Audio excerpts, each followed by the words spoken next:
The open window. People often retreat to the countryside to escape city life. Frampton Nuttall had similar reasons for moving to a village.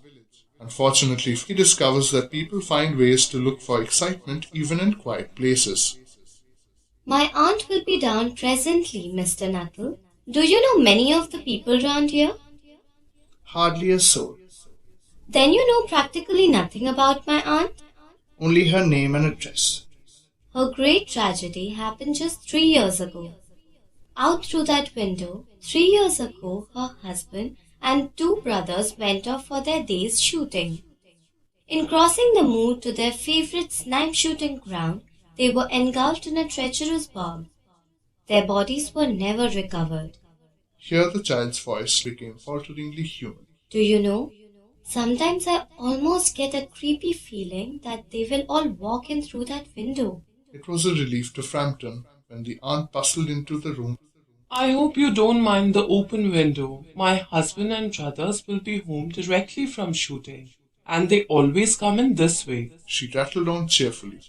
To Frampton, it was all purely horrible. He made a desperate effort to turn the talk onto a less ghastly topic.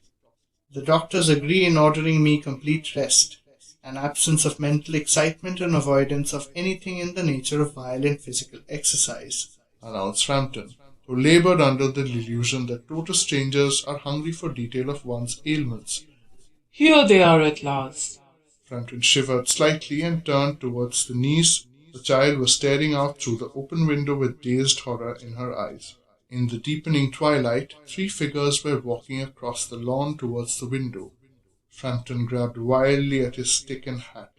The hall door, the gravel drive, and the front gate were dimly noted stages in his headlong retreat. A cyclist coming along the road had to run into the hedge to avoid an imminent collision. Who was that who bolted out as we came up? A Mr. Nuttall could only talk about his illnesses and dashed off without a word of goodbye when you arrived. One would think he had seen a ghost.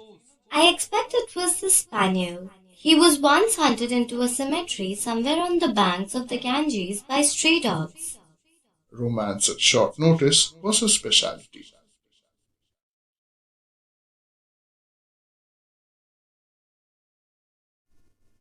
Winter.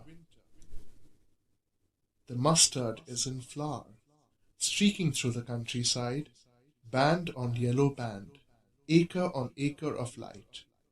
Half this world is mustard, the other half is rye. The mustard scent is sharp, so is the smell of rye. Yet no one heard the scarecrow sneeze, and no one seen him cry. Mustard surrounds the kika tree, and swallows up its fallen thorns.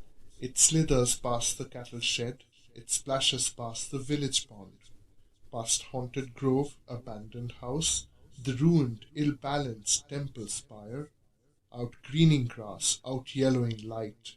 December here is on fire. And yet the fire is cold, my dear, as any cold night would warn you. A dry leaf fire, a rice straw fire, will certainly not burn you. Music lovers shiver and quite forget to sing. The ground has turned so hard indeed, the watchman's footsteps ring.